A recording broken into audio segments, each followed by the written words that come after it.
Buenos días, muchas gracias. Hoy es miércoles 9 de julio de 2025. Estamos en el episodio número 796 de la memoria histórica aún no contada del conflicto armado en Colombia. Y para hoy traeremos a colación uno de los tantos combates que ocurrieron entre el año 81 y 83, 84 en las áreas rurales del departamento del Caquetá. En este caso específico, una operación de tropas de la novena brigada bajo la dirección del Comando Operativo número 9 dieron de baja a 5 narcotraficantes y terroristas del EM-19 en ese departamento. Pero es un contexto, había muchas cosas que estaban sucediendo al tiempo, en particular que el débil, laxo e irresponsable gobierno de Belisario Betancur acababa de concederles amnistía e indulto a la mayoría de narcotraficantes y terroristas de las FARC, el ELN, el M-19, el EPL, y aún así el ELN no le aceptó sentarse a negociar. El EPL se había extendido al Caquetá, al Putumayo, Huila, Cauca, otros departamentos, y ahí estábamos viendo este ejercicio. Por ende, profundicemos en el tema. Adelante. ¿Cómo describían los medios de comunicación el desenfoque estratégico y la falta de carácter del presidente Belisario Betancur en noviembre de 1982, a los primeros 100 días de su gobierno y después de haber iniciado el proceso de amnistía con narcoterroristas de las FARC, el M-19 y el EPL? Bueno, y pues de muchas maneras lo describían. Una de ellas eran las caricaturas que aquí vemos a Pepón, un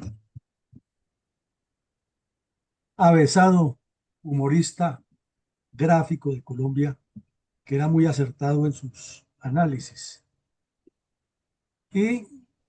en Colombia se utiliza mucho el término encopetado para referirse a una persona que anda caminando por las nebulosas y cree que está por encima de los demás. Entonces, bajo ese título, encopetado, pintó a Belisario Betancur con una corona chipcha, muisca, indígena, y con unas hojas de árboles encima de la cabeza, como quien dice, está lleno de cucarachas. Y decía que como este sujeto acababa de cumplir 3 meses de subir al poder y se le han evaluado sus 100 días y los resultados de la evaluación eran contrarios a su politiquería y demagogia, de forma sarcástica decía que, que nadie piense que el triunfo electoral se me ha subido a la cabeza. Y en realidad es que Belisario Betancur subió al gobierno sin ningún programa claro, lleno de populismo, politiquería y mentiras, y así fueron sus 4 años de desgobierno, hablando todo el tiempo, pensando por allá en poesías, reunido con cantantes y bohemios, tomando trago hasta altas horas de la noche en el palacio, hablando sandeces y apareciendo en público siempre a decir cosas que rayaban con lo ridículo. Pero creía que era el epicentro del universo porque tenía el ego por las nubes. Entonces, de esa manera, lo cuestionaba a Pepón dándole a entender que su proceso de paz y la amnistía que le acababa de conceder a los terroristas era un desfase total, eh, y que no iba a lograr nada efectivo. ¿Cuál era la estrategia publicitaria del M-19 tras recibir amnistía de parte del débil gobernante Belisario Betancur? Pues que varias cosas. Todos los terroristas que estaban en las cárceles, que han sido aprendidos durante el gobierno de Julio César Turbay y por medio del Estatuto de Seguridad, además porque estaban implicados en cosas tan graves como el robo de las armas en el Cantón Norte, el secuestro de los cuerpos diplomáticos extranjeros en la Embajada de República Dominicana en Bogotá, el secuestro y asesinato de varios industriales nacionales y extranjeros, el secuestro y asesinato de dirigentes sindicales, ataques terroristas a pueblos, eh, incursión por el Chocó y el Caquetá y el Putumayo con grupos armados provenientes de Cuba para tumbar el gobierno colombiano y muchos otros crímenes de lesa humanidad por los cuales estaban presos y Belisario Betancur los sacó a todos de la cárcel. Salieron de la cárcel de una vez empoderados y con sus cómplices civiles del Partido Comunista y otras agrupaciones de izquierda que querían convertir a Colombia en una Cuba, en una nueva Cuba. Se regaron por todos los departamentos a invitar a los gobernadores y las asambleas departamentales a que se reunieran con ellos. Uno de estos eventos lo realizaron en Santa Marta, con la gobernadora del departamento de Magdalena, los narcotraficantes y terroristas Margot Pizarro y Alfonso Joaquín Gutiérrez, que estuvieron reunidos en la oficina de la gobernadora proponiéndole que programara un día en un sitio donde estuviera lleno de gente para ellos salir a hablar y explicar cómo era que querían la paz y el desarrollo de Colombia. Y así andaban por todo el país buscando que en consejos municipales, asambleas,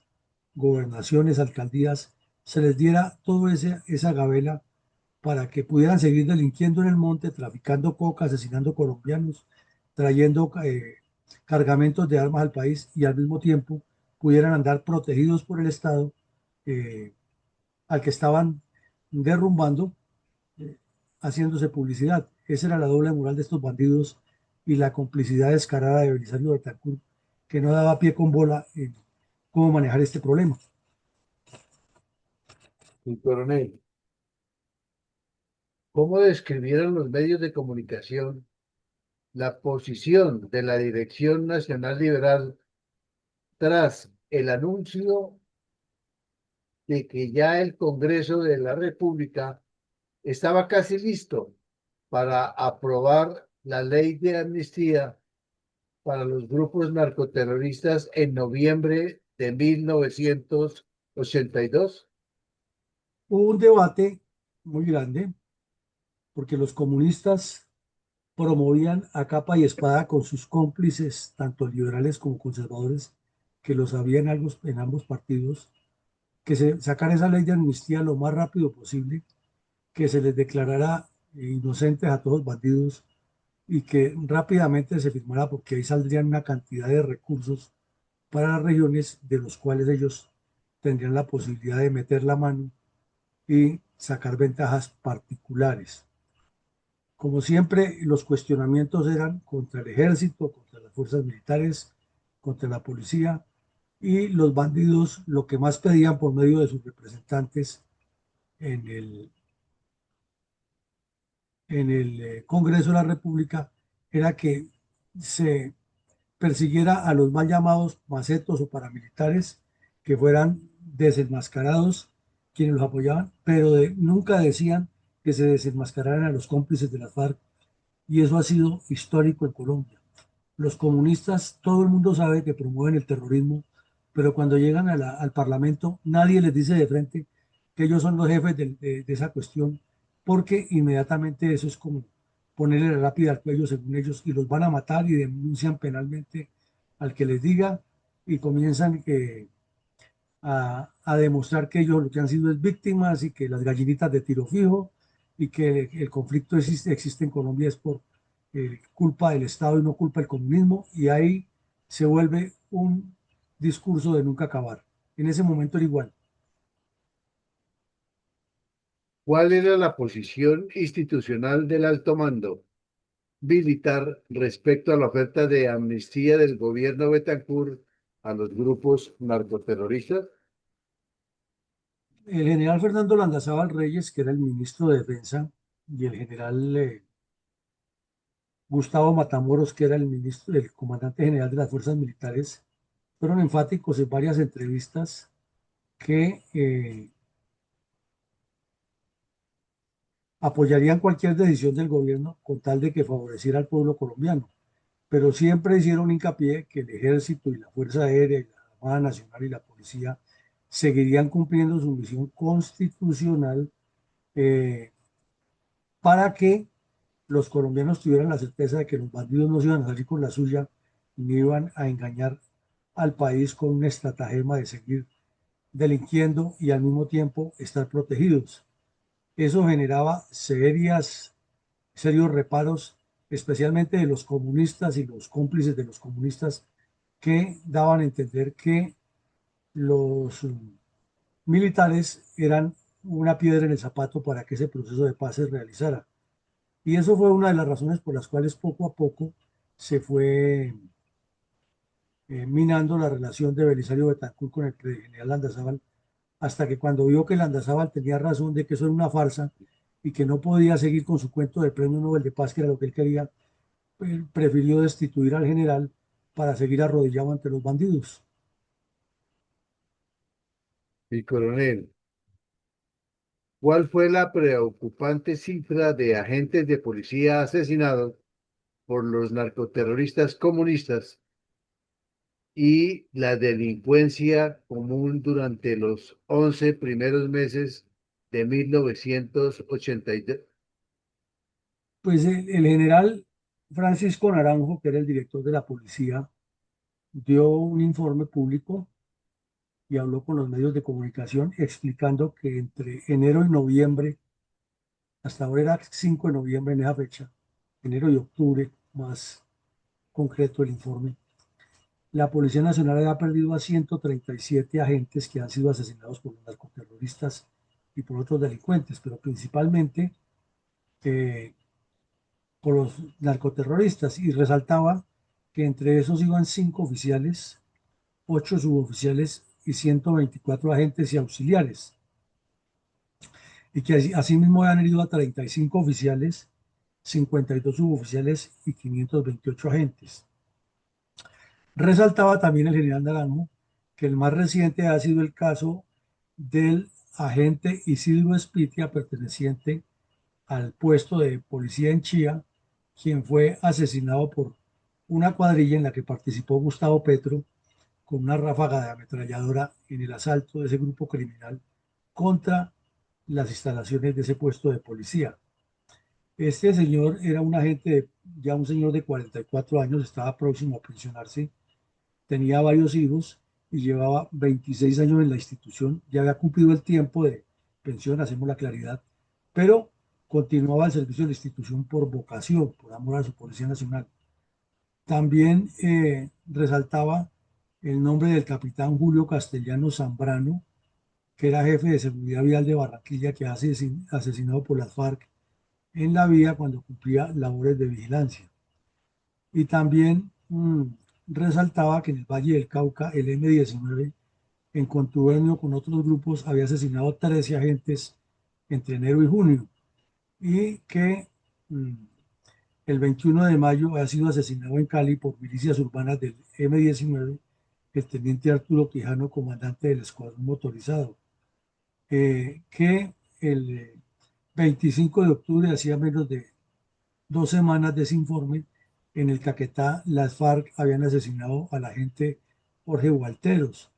Y lo mismo que el EPL había asesinado en Medellín a varios agentes de policía cuando se han infiltrado en las instalaciones de Coltabaco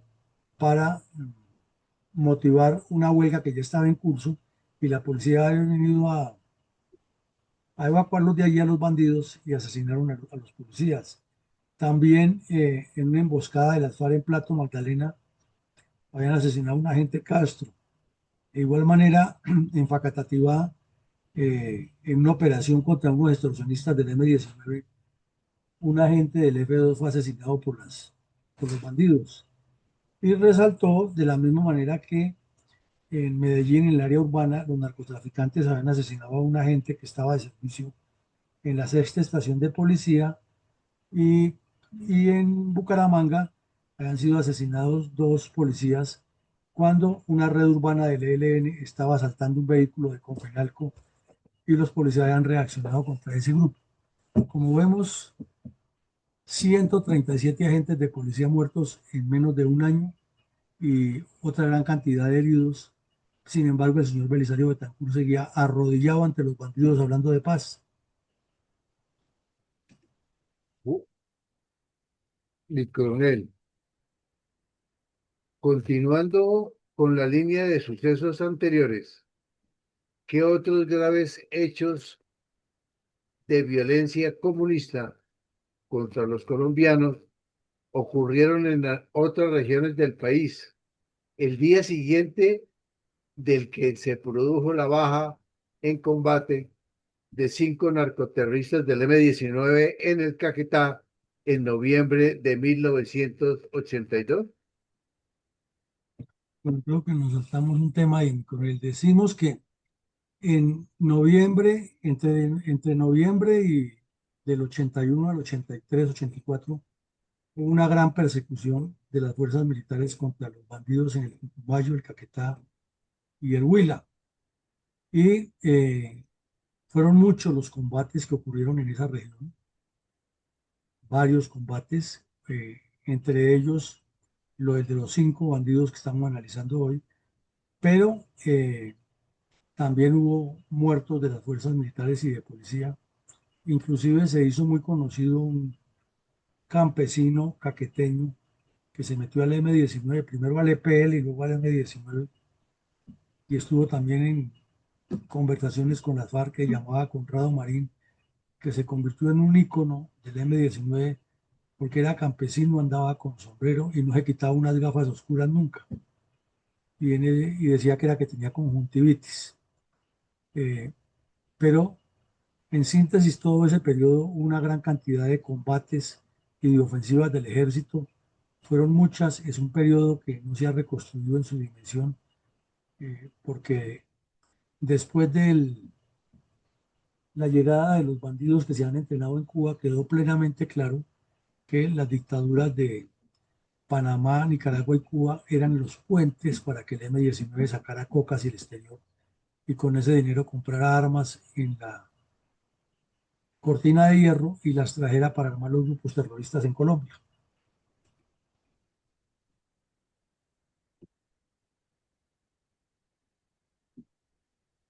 Continuando con la línea de sucesos anteriores, ¿qué otros graves hechos de violencia comunista contra los colombianos ocurrieron en otras regiones del país al Bueno, día siguiente que se produjo la baja en combate de 5 narcoterroristas del M-19 en el Caquetá? entonces es que el día 4 de noviembre del año, del año 1983, eh, hubo un combate fuerte en el Caquetá y en ese combate cayeron 5 bandidos del M-19. Fue un golpe duro en lo cual fueron eliminados en el sector de Belén de los Andaquíes José Gasca Torres, alias Olivo, William Uribe Sánchez, alias Alejandro, Miriam Uribe Sánchez, alias Miriam, y 2 bandidos más que no fueron identificados. Y se les decomisaron 2 fusiles FAL, fabricación belga, un revólver, cartuchos, escopetas, proveedores, equipos de campaña, bombas con dinamita peruana, estopines y propaganda narcoterrorista. Y en el combate también murieron un civil que servía de guía a las tropas de nombre Gabriel Culman Cardoso, un campesino de la región, y el soldado Ordulfo Villaquirán.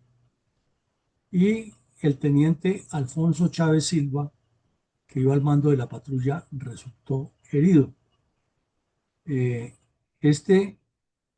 golpe, según se pudo establecer por la propaganda encontrada y por los documentos, fue contra una cuadrilla mixta de las FARC y el M-19 que estaban negociando coca, planeando asaltar poblados y repartiéndose lo que han robado. Ese mismo día ocurrieron una cantidad de hechos que multiplicaban los sucesos, como una terrorista de las FARC que ha sido capturada por tropas de la octava brigada en el municipio de La Victoria Caldas, y había purgado una condena en, en una penitenciaría de Ibagué, pero con todas las trapacerías de los abogados, la condena que era de 8 años terminó en menos de un año y quedó libre. Y tan pronto quedó libre, fue secuestrada por los mismos bandidos que de las FARC, que le iban a cobrar cuentas de algo que ella sabía y no había querido informar mientras estaba presa, y la asesinaron. En el área de Jámbalo, el M-19 y las FARC asesinaron a una mujer campesina y le desfiguraron el rostro con ácido. Eso no me lo cuenta el curita de Rux. En el área de Sogamoso, área rural de Sogamoso, eh, también hubo una muerte de dos jóvenes que se indicaban de ser víctimas de las FARC. En el área rural de Montería, el EPL asesinó a un agente de policía que haya terminado su servicio y iniciaba su vida civil. En el Magdalena, en el sector de Santa Marta y Ciénaga, terroristas de las FARC derribaron o le hicieron unos daños con un ataque con explosivos a la estación de subestación eléctrica de Doña Jaca, Don Jaca, perdón. Eh, en los límites de Cajamarca con Ibagué, zona rural, eh, un grupo de las FARC asaltó una escuela pública y se robó la máquina de escribir otros elementos que hay allí y motivó a los a los niños que se integraran a la guerrilla. En el área rural de Becerril Cesar, grupos de justicia privada eliminaron a un bandido del ELN que era el encargado de ir a cobrar las extorsiones a los finqueros. Y en el municipio de Puerto Valdivia, en Antioquia, bandidos de las FARC secuestraron a 4 personas y se robaron un vehículo de propiedad de las víctimas. Al día siguiente de los hechos, que es la pregunta que me hace, ocurrieron unos fuertes disturbios en Santa Marta. Terroristas del M-19 en el colegio donde ha estudiado Jaime Bate Mancayón eh, detuvieron un vehículo de la alcaldía municipal, lo incineraron frente a las instalaciones del colegio y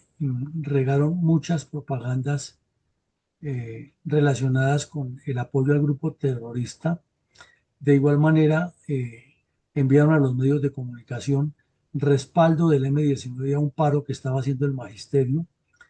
e incitaron a la población a cometer más disturbios contra eh, los funcionarios de la alcaldía y de la gobernación del Magdalena. Entre tanto, en el municipio de Chima, en Santander, terroristas de la cuadrilla 23 de las FARC, muy cerca al municipio del Socorro, tomaron por asalto el caserío y se robaron 800.000 pesos de la casa agraria y entraron al comercio y atracaron a todos los comerciantes y les robaron el dinero en efectivo que tuvieran, las joyas, los relojes, lo que tenía valor se lo llevaron. Y luego llegaron a la plaza principal y arengaron a los pobladores que había allí, mm, invitándolos a que se unieran al grupo narcoterrorista y de paso a la salida fueron recogiendo anillos, relojes y cadenas, lo que había allí que les interesaba se los llevaron. En el área de Santo Domingo, Antioquia, el ELN secuestró a un finquero y en Cali, un grupo del cartel de Cali entró por asalto a una casa y asesinó a 2 personas en el sector deprimido de Agua Blanca. Y en Bucaramanga, en la zona rural, en Santander, mejor, en la zona rural de Suaita, tropas de la Quinta Brigada capturaron a 2 terroristas de las FARC. Entonces, como vemos, el día de los hechos y el día siguiente hubo muchos actos de violencia, no solo en el Caquetá, sino en otras regiones del país. Pero lo curioso es que, como lo dijimos al principio, ya estaba que se aprobaba la ley de amnistía y el señor Belisario Betancur seguía hablando de que todo esto era una maravilla y sus delegados de paz y sus ministros ayudándole al cuento y los únicos que tenían sensatez eran los militares que decían que eso no tenía pie ni cabeza. la misma estrategia que se repite hoy en día.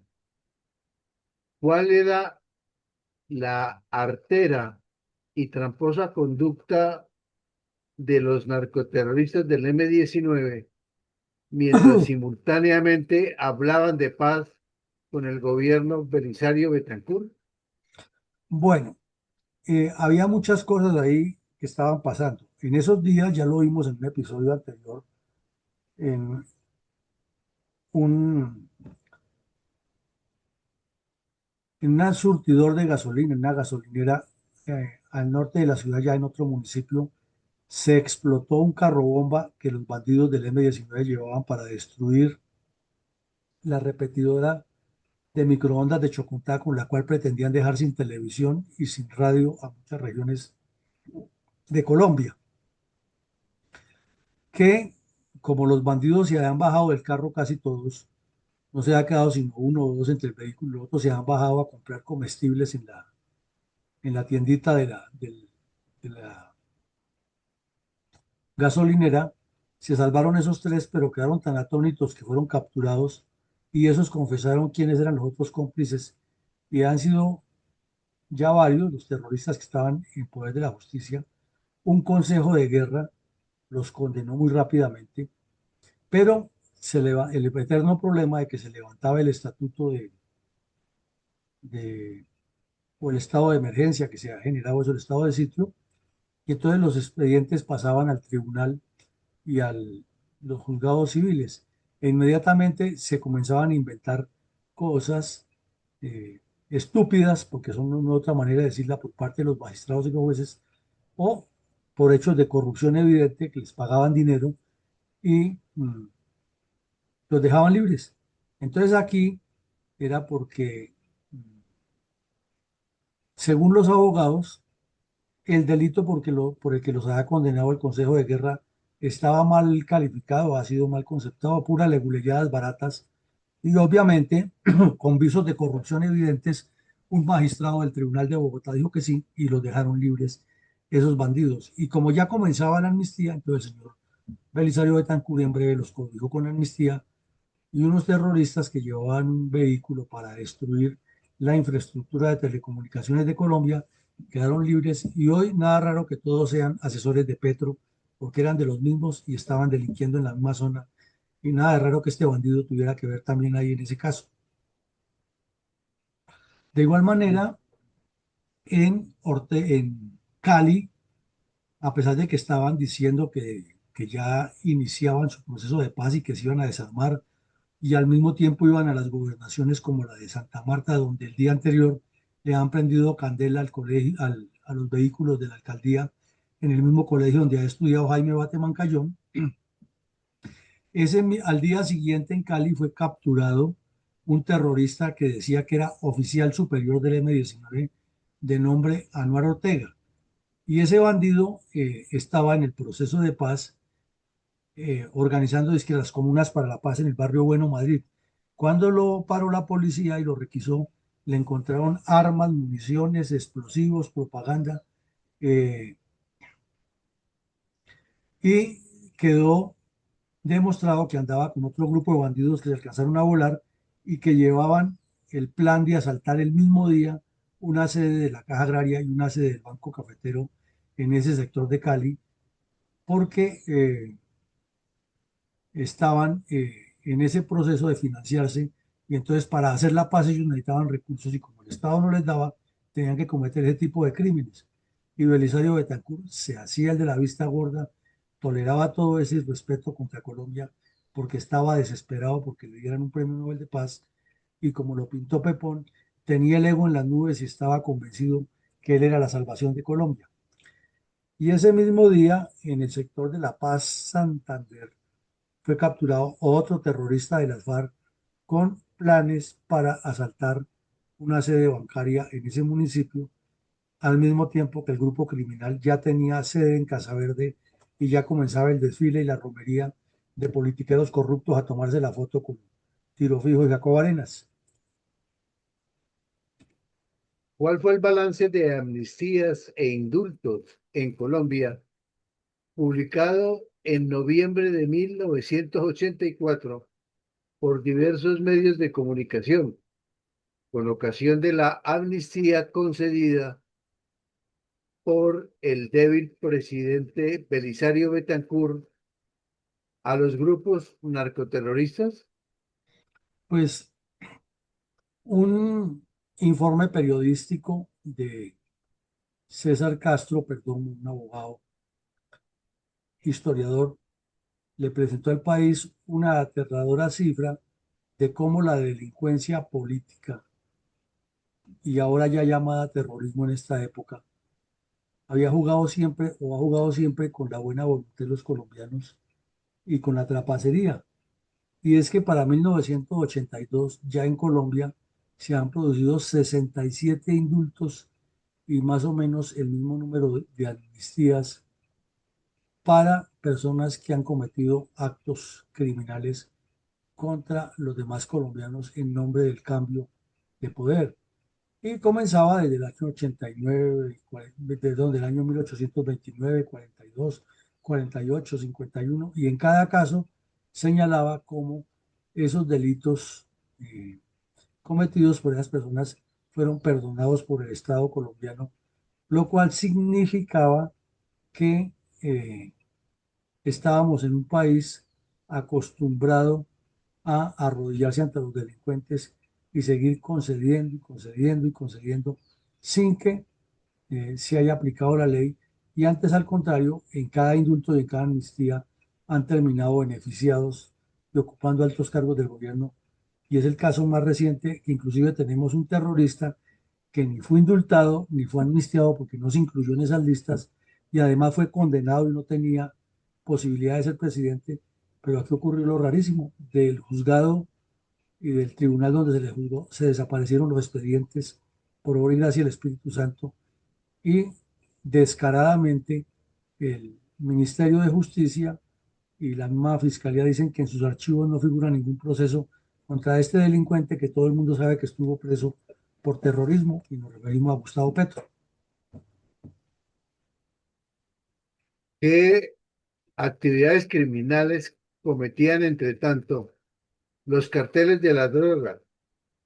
que inclusive ya tenían un prolongado maridaje con las guerrillas comunistas en Colombia? Pues que entre Estados Unidos y Colombia realizaron una de las primeras grandes operaciones contra el narcotráfico en la zona del Caribe y el norte colombiano.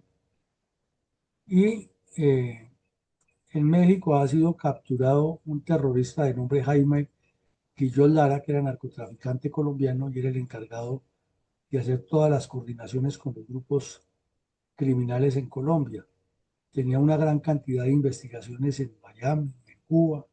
pero en México lo soltaron por esos problemas que siempre ha habido de la supuesta soberanía mexicana. Después fue ya capturado y se comenzó a desenmascarar la realidad de cómo había narcos cubanos, mexicanos, colombianos y personas residentes en la Florida de diferentes nacionalidades que integraban toda esa red de narcotráfico que movía la coca desde Colombia a las Bahamas, de las Bahamas a la costa oriental de la Florida, y allí estos bandidos la recibían y la redistribuían por todo el país. Años más tarde quedó demostrado por parte de la DEA que este bandido Jaime Guillón Lara, que fue el que comenzó a posicionar las FARC en el negocio del narcotráfico en Estados Unidos. Entonces, esta fue la primera operación, se llamó Pez Espada, y es el punto de partida de las operaciones contra el narcoterrorismo de FARC, narcotráfico M-19, narcotráfico en el exterior. Con reverencia, admiración y absoluto respeto,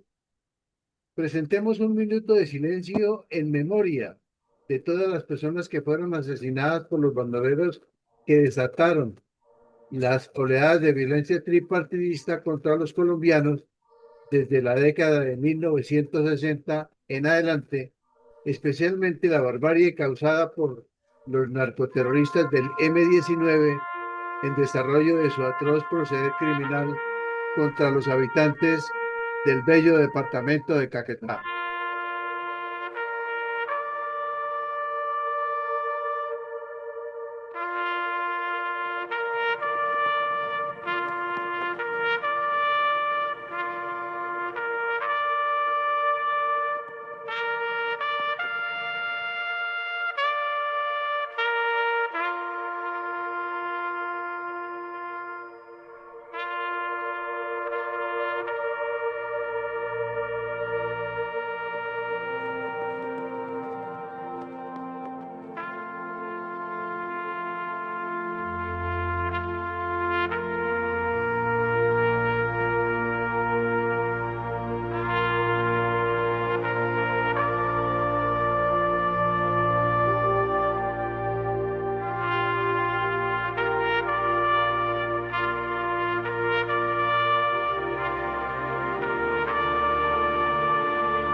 Tiene credibilidad y futuro la paz total de Petro si vemos en detalle el resonante fracaso de sus livianos negociadores con los grupos narcoterroristas a lo largo de 7 décadas de violencia política contra los colombianos y a que el mandatario hace parte del mismo grupo narcoterrorista que en 1982 depredaba la vida en primavera contra humildes campesinos del departamento del Caquetá. No puede tener ningún futuro, porque es que acabamos de ver cómo el M-19 pedía casa, carro y beca, perdón, olvido, desde sus inicios y al mismo tiempo estaba asesinando policías en Chía, colocando carrobombas en la estación repetidora de Chocontá, asesinando colombianos en otras partes del país, incendiando vehículos de las alcaldías, secuestrando en Cali, haciendo actos terroristas dentro de la misma ciudad de Cali, reclutando jóvenes a las universidades, etcétera. O sea que no hay posibilidad. Sigamos con su comentario. Mi comentario del día de hoy se titula Pactos, Acuerdos y Amnistías, ¿para qué? Del convulso sur del país ubicamos el rico y exótico departamento de Caquetá, ubicado en la Amazonía, con tierras fértiles aptas para la agricultura, pues además cuentan con grandes ríos, limita con los departamentos de Guaviare, Vaupés, Amazonas, Putumayo, Cauca, Huila y Meta, que vistos con detenimiento forman parte de las rutas que el narcotráfico niega para todo lo procedente de los llanos orientales y hacia el Pacífico rumbo al exterior. El M-19 se inició como estructura netamente urbana en Bogotá y precisamente fue el Caquetá donde cambió a lo rural.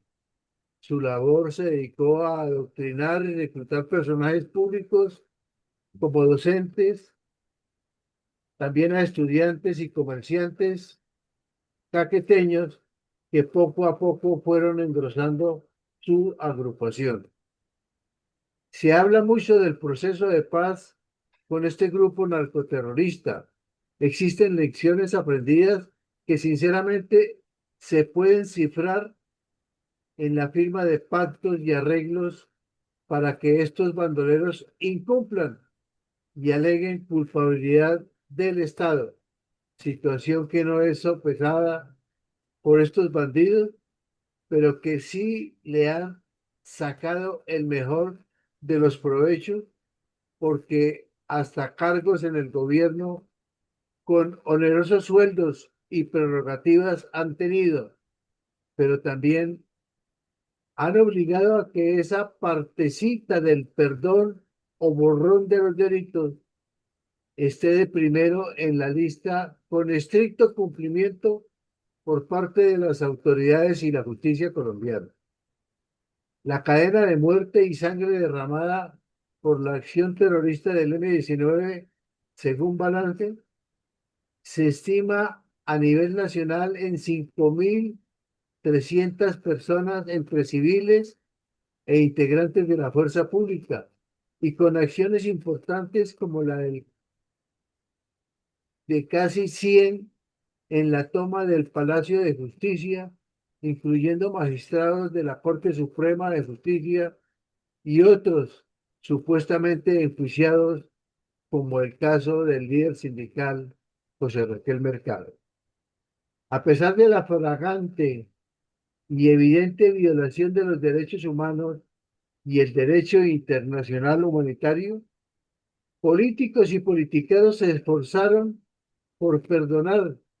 toda esa cantidad de atroces crímenes de lesa humanidad, pero cuando las cosas se hacen de esta manera para cumplimiento de una de las partes y esgrimiendo el perdón y el olvido como herramienta que supuestamente ayude a la tan anhelada paz, siempre obtendremos los mismos resultados, donde los antisociales, con sus crímenes y robustas carteras y bolsillos, salen orondos, llenos de presunción de una inocencia culpable que falta poco para la santificación,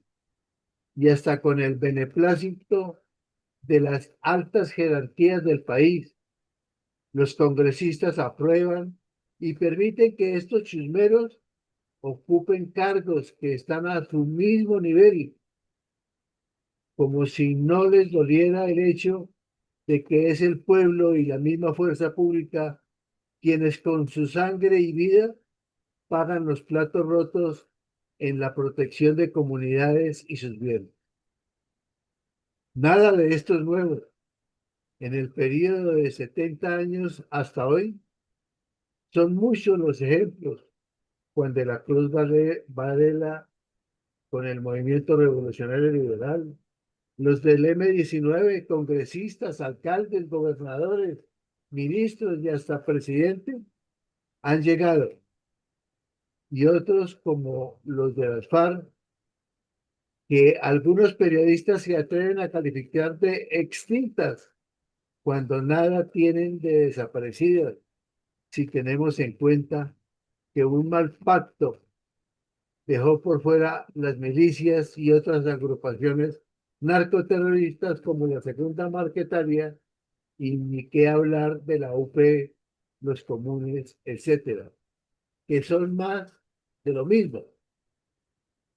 Entonces, la pregunta para congresistas y politiqueros integrantes de las mesas de conversación es: ¿cuál fue su tarea o objetivo frente a esa comisión con onerosos dividendos?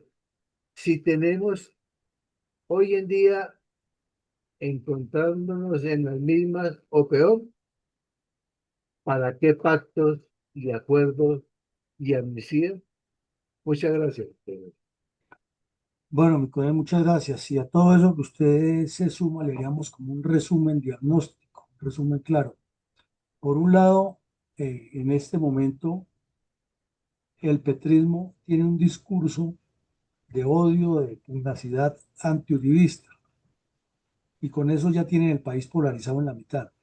Y en respuesta, del otro lado están muy bien correspondidos porque tienen el mismo discurso sin ninguna profundidad. Y en el aparente intermedio hay una podredumbre de toda la politiquería de siempre que ha pretendido aparecer como si fueran mediadores e ir por la línea de la mitad y de centro, como se denomina. Y es la podredumbre que está buscando cómo roba y trabaja con uno, con otro lado, sin matricularse con ninguno, siempre, entre comillas, en el nombre de la democracia. Y llegamos al extremo que hay 85 candidatos que se meten en ese medio, que dicen que no son ni uribistas ni petristas, pero con el fin de ver qué les queda para seguir depredando el país y no para buscar una solución. Entonces el M-19 asesinó a 5.300 personas, como usted lo acaba de mencionar. En ese tiempo los corruptos politiqueros se repartían el país de una manera, ahora con la Constitución del 91 se lo reparten de otra manera y buscan que haya unas polarizaciones para ellos aparecer como los presuntos salvadores, los transparentes y buscando seguir en la misma sin preocuparse por traerle paz a Colombia. Por ende, es imposible que se resuelva el problema de esa manera. Esta noche tendremos un ejercicio interesante, hablaremos de cómo inciden las economías ilegales, pero en particular de qué habría que hacer por parte de los candidatos y partidos para darle vuelco a esa situación. Y mañana continuaremos con nuestra memoria histórica y con más actividades académicas. A todos un feliz día y que Dios nos siga bendiciendo y acompañando.